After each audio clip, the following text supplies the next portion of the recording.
Today we're watching Andrej Karpathy's mind-melting talk about Software 3.0, where he claims we're programming computers in fucking English now, and LLMs are the new operating systems.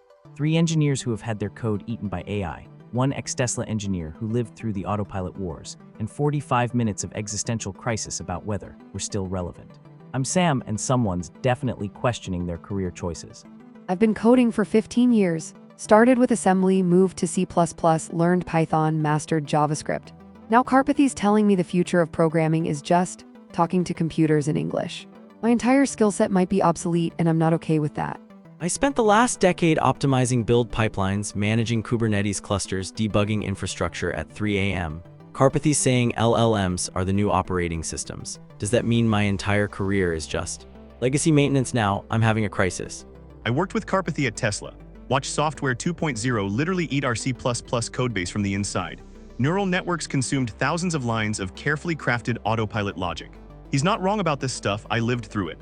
But hearing him explain Software 3.0 still gives me flashbacks. James, you're our reality check since you survived the neural network apocalypse at Tesla. Lisa and Marcus, prepare to watch your worldview crumble. Let's break down this paradigm shift. First clip, Karpathy's explaining Software 1.0, 2.0, and 3.0. James, you lived through this transition. Is he oversimplifying, or is this actually how it happened? No, this is exactly right. We literally watched neural networks consume our codebase. We had thousands of lines of C++ for lane detection, object tracking, path planning. Over 3 years, most of it got replaced by neural networks that did the job better. It was terrifying and amazing. Wait, so traditional programming is just disappearing? Are we all becoming prompt engineers now? Not disappearing, but changing. You still need Software 1.0 for infrastructure, APIs, system integration. But the high-level logic, the smart parts, yeah, that's increasingly Software 2.0 and now 3.0. Next clip, he's saying LLMs are like operating systems, not just utilities. Marcus, you work with actual operating systems. Thoughts? This is actually brilliant and terrifying. LLMs do orchestrate compute and memory like an OS. They manage context windows like RAM, they execute programs written in English prompts. But they're black box operating systems we don't understand. So we're building applications on top of alien operating systems. That's comforting. Welcome to 2025. We're running production systems on mathematical entities we fundamentally don't understand. It's the most advanced technology humanity has ever created, and we have no idea how it works. He's talking about LLMs as people's spirits, stochastic simulations of humans. That's unsettling. The psychology section is what gets me. He's saying they have encyclopedic knowledge but also hallucinate constantly. They're like autistic savants with amnesia who make shit up confidently. And the security implications are nightmare fuel. Prompt injection, data leakage, gullible systems making critical decisions. We're deploying cognitively impaired superintelligence to production. This is why the partial autonomy approach matters. At Tesla, we never gave autopilot full control. Human oversight, gradual capability increases safety systems. Same principle applies to LLM apps. Now he's talking about Cursor and partial autonomy apps. Lisa, you use Cursor daily. How's it changed your workflow? Cursor is terrifying because it actually works. I can describe what I want in English and it generates working code, but I still have to review every line because it confidently produces subtle bugs that would take hours to debug.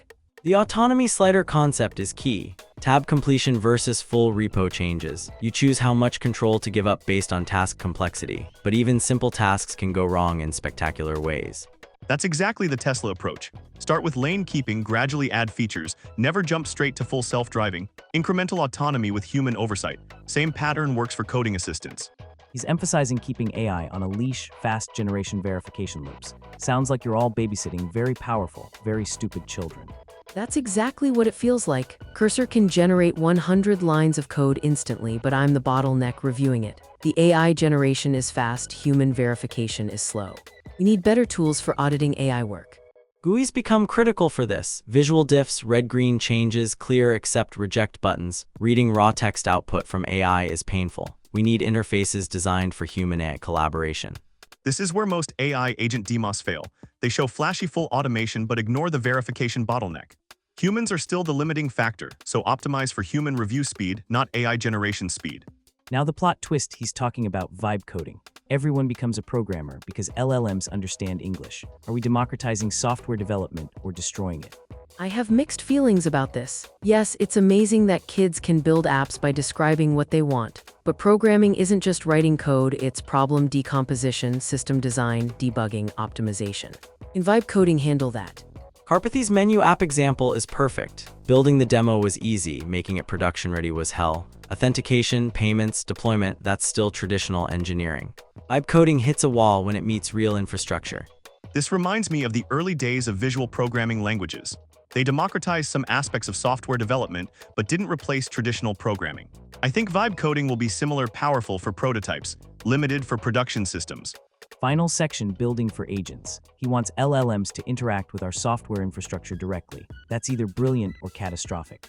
LLM-TXT files, agent-treatable documentation, curl commands instead of click here instructions. This makes sense. If agents are new consumers of our APIs, we should design for them. But the security implications are terrifying. I love the idea of making documentation LLM-friendly. Copy-pasting entire docs into ChatGPT and asking questions actually works really well. But we're essentially teaching AI agents how to use our systems. What could go wrong? This is inevitable. LLMs are already learning to interact with UIs through computer vision and mouse control. We can either make it easy for them or watch them struggle with interfaces designed for humans. Might as well design for both. Jesus Christ, so we've gone from writing machine code to talking to machines in English, and now we're redesigning our entire digital infrastructure for AI agents. This is fine. Welcome to the Software 3.0 revolution. We're not just changing how we program, we're changing what programming means and who can do it. It's the biggest shift in computing since the personal computer. This episode was brought to you by Engineer Panic, where paradigm shifts meet existential dread. Because understanding the future of software development is important, even when it makes you question everything. We're back. Let's talk about what this means for engineers entering the industry. Are we preparing students for jobs that won't exist? The fundamentals still matter. Data structures, algorithms, system design, these concepts translate across paradigms. But the tools and interfaces are changing rapidly. Students need to be adaptable, not just technically proficient. Infrastructure and platform engineering become more important, not less. Someone has to build and maintain the systems that LLMs run on. The complexity is moving up the stack, but it's not disappearing. The core engineering skills, problem decomposition, debugging, system thinking, these become more valuable, not less. AI amplifies good engineers and exposes bad ones. Quality engineering matters more than ever. What about the timeline? Karpathy mentions we're in the 1960s of LLMs. How long until this transformation is complete? If we're really in the 1960s, that means decades of development ahead. Personal computing didn't happen until the 1970s-80s. We might be looking at 10 to 20 years before LLM-based development is truly mature.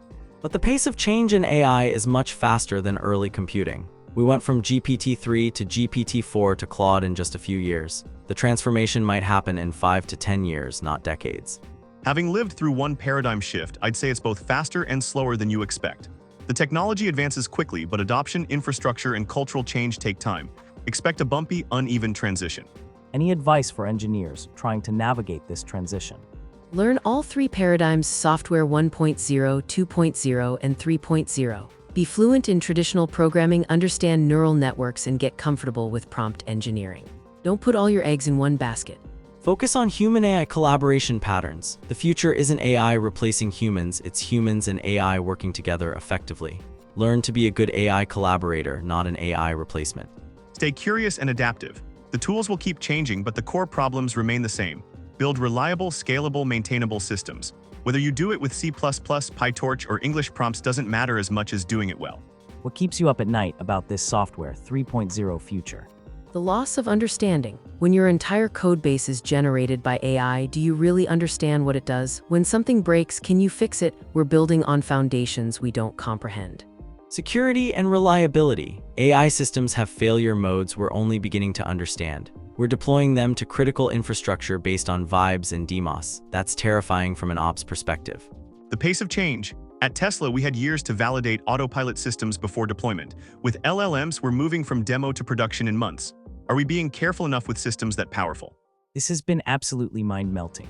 We've learned that programming is becoming conversational, operating systems are becoming intelligent, and we're all learning to collaborate with artificial minds we don't understand. Thanks for the reality check, James. I'm going back to learning prompt engineering while praying my Python skills don't become completely obsolete overnight. And I need to figure out how to deploy and monitor systems that think in English. Infrastructure for AI agents, there's a sentence I never thought I'd say. Keep building, keep adapting, keep questioning. We're living through the most fundamental shift in computing history. Document the journey. Future engineers will want to know how we navigated this transition. This has been Engineer Panic, where Software 3.0 meets existential crisis. Until next time, remember, we're all prompt engineers now, whether we like it or not.